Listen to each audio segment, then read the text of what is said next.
दोस्तों पीएफ सदस्यों के लिए एक नया सर्कुलर जारी किया गया है 19 दिसंबर 2025 के लिए। जिस सर्कुलर में ये बताया गया है कि अगर आपका जो कंट्रीब्यूशन है वो गलत तरीके से जमा हुआ है किस में, आपकी पेंशन वाले सेक्शन में, उसके लिए सुधार के लिए कुछ नए प्रावधान लागू किए गए हैं। तो इसमें क्या है कि जो एम्प्लॉयर ने आपका गलत तरीके से ईपीएस में पैसा जमा कर दिया या फिर नहीं जमा किया, तो उनके लिए क्या किया गया है कि जो भी सभी संभावित पीएफ ऑफिस हैं उनके लिए नया सर्कुलर जारी किया गया है कि इस नए तरीके से उनका समाधान किया जाएगा। तो दोस्तों जो एक नीचे सारणी दी है, यहाँ पे आप टेबल देख सकते हैं, तो इस टेबल में आपको सब कुछ बताया गया है। फिलहाल जो आपको जो सर्कुलर है इस टेबल के अंतर्गत समझ में नहीं आएगा, तो इसको हम बहुत सरल भाषा में आपको समझाते हैं। बड़ा वीडियो में पेशेंस से बने रहिएगा कि नया सर्कुलर क्या है, पहले इसका ब्रीफ समझ लेते हैं। तो चलिए दोस्तों वीडियो स्टार्ट करता हूं। आपसे रिक्वेस्ट और रहेगी, आप चैनल पर पहली बार आए तो सब्सक्राइब कर लीजिएगा, फेसबुक पेज पर देख रहे हैं तो फॉलो कर लेना, और आपकी कोई समस्या तो आप हमें इंस्टाग्राम पर जुड़कर बात कर सकते हैं। ठीक दोस्तों वीडियो स्टार्ट करते हैं फिर डिटेल के साथ में। वीडियो को बड़ा पेशेंस से देखना, तभी आपको नया सर्कुलर समझ में आएगा।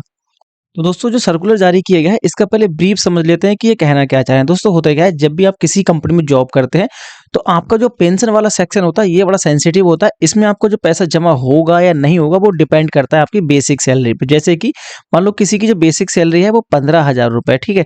अगर 15,000 की बेसिक सैलरी है तो 15,000 की बेसिक सैलरी पे ही रूल लागू होता है। अगर आपकी 15,000 से कम की बेसिक सैलरी है तो आपका पेंशन में जमा होना चाहिए, ठीक है। अगर आपकी 15,000 से ज्यादा सैलरी है, 15,001 रुपए भी है, तो आपका पेंशन में जमा नहीं होना चाहिए, जिसको ईपीएस सेक्शन बोलते हैं, ठीक है। अभी के रूल के हिसाब से यही है कि आपको जो 15,000 की बेसिक सैलरी है इसी पर सारे नियम लागू होंगे। फिलहाल आगे इन फ्यूचर में अगर 15 की जगह कोई नया सर्कुलर जारी होता है कि 18,000 करते हैं, 21,000 करते हैं, तो सेम रूल लागू हो जाएगा। अब किसी एम्प्लॉयर ने गलत तरीके से आपका पेंशन जमा कर दिया या फिर जमा नहीं किया, तो उसी के लिए सर्कुलर है कि उनके लिए क्या सुधार करना होगा। फिलहाल तो आपको बता देते हैं कि जिसका भी अगर कोई गलत तरीके से पेंशन में पैसा जमा हो गया है तो उसको ट्रांसफर करने के लिए आपको फॉर्म 3A लगाना पड़ता है, जो कंपनी के द्वारा वेरीफाई किया जाता है और पीएफ ऑफिस जमा किया जाता है, ठीक है। गलत तरीके से मतलब हो गया वो पेंशन का मेंबर नहीं था और उसको पेंशन में पैसा जमा कर दिया गया। तो अब ये होगा क्वेश्चन कि सर वो पैसा जाएगा कहाँ, हमारा क्या माइनस होगा? नहीं, वो आपका जाएगा फिर एम्प्लॉयर वाले सेक्शन में। जो एम्प्लॉयर वाला सेक्शन होता है, जो नियोक्ता वाला सेक्शन होता है, उसमें उसको शिफ्ट किया जाता है। तो दोस्तों ये तो एक शॉर्ट जानकारी है कि आपको पेंशन का मेंबर होना चाहिए या फिर नहीं होना चाहिए। अब जानते हैं इसके सर्कुलर को बिल्कुल संक्षिप्त में कि नया सर्कुलर जारी किया गया, इसमें होना क्या है।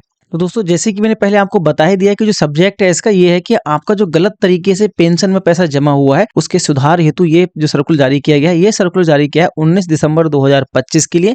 और इसमें यही बताया गया है कि आपका अगर कोई गलत तरीके से पेंशन में पैसा जमा हुआ है या फिर नहीं किया गया है तो उसके लिए सुधार के लिए हम क्या कर सकते हैं। फिलहाल मैंने आपको शॉर्ट में बता ही दिया, तो इसको मैं आपको डिटेल में बता रहा हूँ, आपको पढ़ने की जरूरत नहीं है। अगर आप इसको पढ़ना चाहते हैं डिटेल में तो इसका मैंने एक लिंक दे रखा है वीडियो के डिस्क्रिप्शन में, आप उसको बहुत बढ़िया करके पढ़ सकते हैं, समझ सकते हैं। अगर आप कोई कंसल्टेंट हैं पीएफ के, या फिर आप कोई एम्प्लॉयर हैं, या फिर आप कोई ऐसी संस्था चलाते हैं जहां आपका पीएफ की करेक्शन के लिए, आप उसको जरूर पढ़ लीजिएगा। उसका लिंक मैं डिस्क्रिप्शन दे दूंगा आर्टिकल का। दोस्तों जो सिनेरियो है उसके दो हैं कि जो आपका करेक्शन होना है, जो भी सुधार होना है आपका दो तरीके से। जो आपकी कंपनी जमा करती है वो जमा करती है आपकी कि आप उसके मेंबर थे या फिर नहीं थे। यहाँ पे आप पढ़ सकते हैं कि scenario allowed the EPS member for eligible member, कि इस सिनेरियो में वे सभी केस शामिल होंगे जहां कोई मेंबर ईपीएस के रूल के अनुसार से एलिजिबल नहीं था, फिर भी उसके बेज में ईपीएस का कंट्रीब्यूशन जमा कर दिया गया। ऐसे मामलों में केवल फाइनेंशियल करेक्शन ही नहीं बल्कि सर्विस रिकॉर्ड करेक्शन भी आवश्यक होगा ताकि मेंबर की पेंशन सही रहे, ठीक है। अब इसका मतलब ये हुआ कि दोस्तों आपकी कंपनी में आपके एलिजिबल नहीं थे फिर भी आपका पैसा जमा कर दिया गया, तो उसका क्या होगा,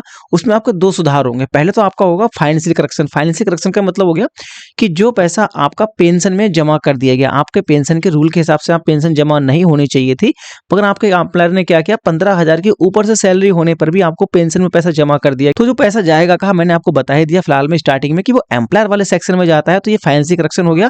साथ ही साथ इसमें ये होगा कि आपकी सर्विस रिलेटेड करेक्शन भी होगा, जैसे कि आपकी जो सर्विस हिस्ट्री होगी, तो जो आपकी सर्विस रिकॉर्ड होता है वो बहुत महत्वपूर्ण होता है आपकी पेंशन बनने के लिए। कि मान लो आपका अगर स्टार्टिंग में पेंशन के मेंबर नहीं थे, जब आप रिटायरमेंट के टाइम पे पेंशन लेंगे तो वो कैलकुलेट की जाती है आपकी पेंशन कितने टाइम पीरियड तक रही थी। तो इसके भी आपको दो सिनेरियो है कि आपके पेंशन के मेंबर नहीं थे फिर भी जमा कर दिया गया, तो क्या होगा, तो यहाँ आप देख सकते हैं अनएक्सेप्टेड एस्टेब्लिशमेंट, मतलब ऐसी कंपनी है जो ईपीएफ में पैसा जमा करती है, ट्रस्ट में पैसा जमा नहीं करती।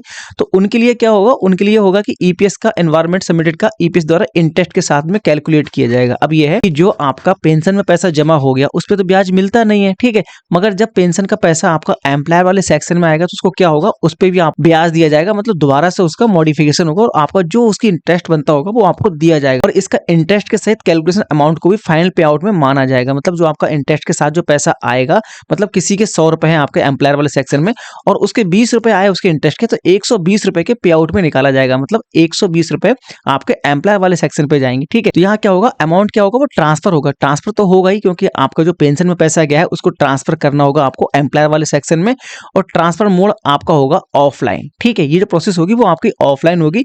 और इसमें जो क्या होगी, किसी की अगर एक्स्ट्रा सर्विस जोड़ दी गई है उसको यहाँ पे डिलीट भी किया जाएगा सर्विस हिस्ट्री के हिसाब से। वो कौन करेगा डिलीट, वो करेगा आपका पीएफ ऑफिस, कोई कंपनी नहीं करेगी। ये लिखा है कि service history delete by EPFO द्वारा किया जाएगा। ठीक है, अब दूसरा केस आता है कि अगर कोई कंपनी ऐसी है जो एग्जेप्टेड ट्रस्टेड है, मतलब ट्रस्ट में पैसा जमा करती है, तो उनके लिए क्या होगा, इसमें कहा गया है कि जो आपकी प्रक्रिया होगी थोड़ी भिन्न होगी परंतु समान ही होगी। जैसे कि इसमें क्या होगा कि ईपीएस में गलती से जमा की गई धनराशि को इंटरेस्ट के लिए घोषित किया जाएगा और कैलकुलेट किया जाएगा। जैसे कि पहला रूल था कि आपका जो पैसा जमा हो गया है पेंशन में उसको इंटरेस्ट मिलेगा और उसको जोड़ा जाएगा। ठीक है, अमाउंट इसका ट्रांसफर किया जाएगा, और जो ट्रांसफर मोड होगा वो होगा आपका ऑफलाइन। ईपीएफ टू ट्रस्ट में पैसा जमा होता है, मतलब एग्जेप्टेड टू ट्रस्ट होता है। और दोस्तों जो ट्रांसफर मोड होगा वो होगा आपका ईपीएफ से ट्रस्ट के हिसाब से होता है। जो ट्रस्ट वाली कंपनी पैसा ट्रांसफर करती है वो अपने हिसाब से जमा करती है, ईपीएफ के रूल के अकॉर्डिंग नहीं आती है। मगर फिर भी अगर ऐसा कंपनी है कि जो कंपनी को ट्रस्ट में थी, तो ईपीएफओ के द्वारा ट्रस्ट में वो पैसा ट्रांसफर किया जाएगा। ठीक है, यहाँ पे लिखा ही इन्होंने नेक्स्ट पॉइंट में कि ये ट्रांसफर ईपीएफओ द्वारा किया जाएगा और एक्सेप्टेड ट्रस्ट में किया जाएगा। और मेंबर आईडी में दर्ज जो कुछ गलती हुई है उसको भी मेंबर आईडी को डिलीट किया जाएगा। जैसे कि पुरानी वाले रूल के हिसाब से था कि जो भी मेंबर आईडी एक्स्ट्रा होगी उसको डिलीट किया जाएगा, और डिलीट कौन करेगा, वो करेगा आपको पीएफ ऑफिस। ठीक है, अब इसका दूसरा सिनेरियो आता है कि ये सिनेरियो है कि जो भी कंपनी थी कि उसका ऐसा बंदा था कि वो पेंशन जमा होने के रूल के हिसाब से था मगर उसकी पेंशन जमा नहीं हुई। जैसे कि उसकी 15,000 सैलरी से कम थी, तो उसका क्या गया, उसका पेंशन में पैसा जमा नहीं किया गया। तो उसकी जो सैलरी थी वो 15,000 से कम थी, फिर भी उसको ईपीएस का मेंबर नहीं बनाया गया। तो इसके लिए करेक्शन को क्या होगा, पहले केस करते हैं कि जो ईपीएफ के अंदर जो कंपनियां आती हैं, पीएफ का पैसा जो ईपीएफ के अंदर जमा करती है उनके लिए क्या होगा कि जो आपका ड्यू ईपीएस कंट्रीब्यूशन होगा ईपीएस घोषित इंटरेस्ट के कैलकुलेट किया जाएगा। मतलब जो आपका पैसा जमा किया गया है, तो यहाँ पे क्या आ गया कि जो मेंबर का इंटरेस्ट ड्यू ईपीएस कंट्रीब्यूशन होगा, तो जो ईपीएफए के द्वारा हर साल जो आपका इंटरेस्ट रेट घोषित किया जाता है उसके हिसाब से कैलकुलेशन की जाएगी। जैसे कि मान लो 2025 में कैलकुलेशन रेट था 8.25%, तो वो आपको मिलेगा। मगर जो 2024 में इंटरेस्ट रेट था वो 8.5% था, तो उस हिसाब से आपकी कैलकुलेशन की जाएगी, आपको वो ब्याज का पैसा दिया जाएगा। और यहाँ पे लिखा है इंटरेस्ट सही, ये अमाउंट मेंबर की पेंशन अकाउंट में क्रेडिट की जाएगी। अमाउंट क्या होगी, वो ट्रांसफर होगी, और ये जो ट्रांसफर होगा वो विद इन ईपीएफओ के द्वारा होगा, और ये ट्रांसफर ईपीएफओ के द्वारा इंटरनली एक्सिक्यूट किया जाएगा। ठीक है, कि ईपीएफओ इसको ट्रांसफर करेगा और मेंबर अकाउंट से संबंधित पेंशन सर्विस को भी क्रेडिट की जाएगी। और यदि कि अवैध क्रेडिट के कंट्रीब्यूशन नहीं हुआ है तो उसे अवधि को नॉन कंट्रीब्यूशन पीरियड के रूप में रिकॉर्ड किया जाएगा, ताकि सर्विस हिस्ट्री कंप्लीटली ट्रांसपेरेंट रहे। मतलब दोस्तों इस लाइन का जो मतलब वो ये है कि मान लो किसी बंदे ने बीच में जॉब नहीं की है, तो उसका अगर पैसा जमा नहीं हुआ है तो उसको एनसीपी डे के हिसाब से कैलकुलेट किया जाता है, जो कि आपकी टोटल सर्विस से माइनस किया जाता है, उसी के हिसाब से इनको रखा जाएगा। ठीक है, अब आता है दूसरे केस सिनेरियो कि आपके यहाँ पेंशन का पैसा जमा होना था बट नहीं हुआ, तो इस केस में आपको जो ट्रस्टेड कंपनियां होती है उनके लिए क्या होगा, सेम होगा। ड्यू मंथ का जो कंट्रीब्यूशन होगा वो आपको जो एग्जेम्प्टेड कंपनियां होती है उनके द्वारा घोषित किया गया जो कैलकुलेशन इंटरेस्ट रेट होगा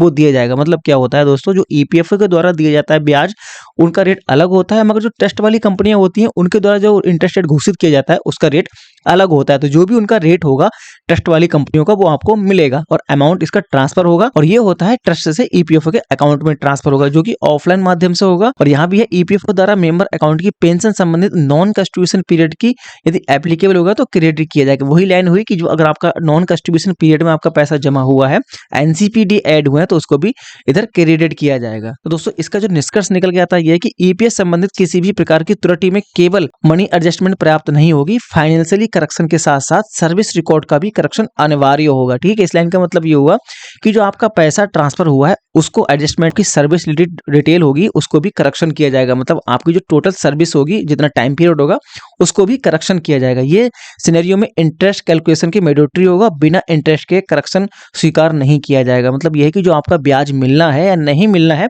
उसको इसमें जोड़ा जाएगा। अगर इसमें नहीं जोड़ते हैं या पैसा आपको ब्याज का नहीं देते हैं तो भी आपका जो करेक्शन होगा वो स्वीकार नहीं किया जाएगा। ये अकाउंट में फिजिकल ट्रांसफर फंड ऑफ करना अनिवार्य होगा, चाहे मामले कंपनी वाले हों या आपके ईपीएफओ वाले हों। ये कह रहे हैं भाई, इनका जो मतलब ये हुआ कि जो आपका पैसा ट्रांसफर होगा, जैसे कि जो आपका ट्रस्ट का पैसा ईपीएफओ के अंदर जाएगा और ईपीएफओ का पैसा ट्रस्ट के अंदर आएगा, ये कोई ऑनलाइन सर्विस नहीं होगी, ये सर्विस दी जाएगी आपको फिजिकल ट्रांसफर होगा, मतलब ऑफलाइन फार्म भरेंगे और उसके द्वारा आपको जो पैसा ट्रांसफर होगा। और केस की नेचर के अनुसार पेंशन सर्विस डिलीट की जाएगी या क्रेडिट की जाएगी, मेंबर की सर्विस हिस्ट्री और पूर्ण अकाउंटेबिलिटी होगी, मतलब आपकी सर्विस हिस्ट्री है उसको जोड़ा जाएगा या फिर डिलीट किया जाएगा, वो आपको इस केस के हिसाब से देखा जाएगा। और सभी फील्ड ऑफिसर को इन गाइडलाइन का पालन करते हुए स्ट्रिक्ट और यूनिफॉर्म कंप्लेंट सुनिश्चित करना होगा कि जो करेक्शन होंगे, सभी जो भी आपकी प्रोसेस होगी ये सभी पीएफ ऑफिस के जो फील्ड ऑफिसर होते हैं उनके द्वारा किया जाएगा और उनके लिए गाइडलाइन जारी की गई है। और ऐसा नहीं होगा कि किसी पीएफ ऑफिस के लिए अलग रूल होगा, सभी के लिए यूनिफॉर्म कंप्लेंट्स होगी, मतलब सभी के लिए एक ही जैसे नियम लागू किए गए हैं।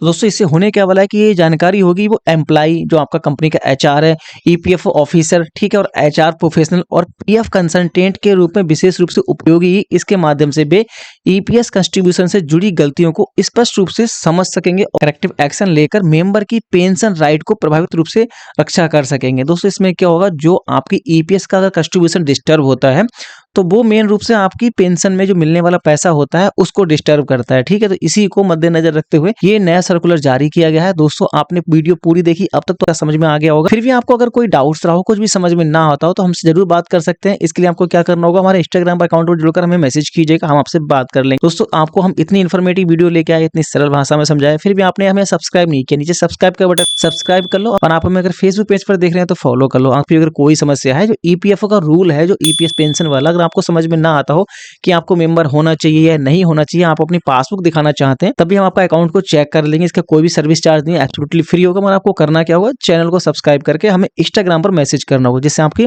पूरी जानकारी हम चेकआउट कर पाए। ठीक दोस्तों, मिलते हैं इस प्रकार की और भी इन्फॉर्मेटिव वीडियो साथ। आपने अभी भी यार सब्सक्राइब नहीं किया, यार सब्सक्राइब जरूर कर लेना। Thanks for watching.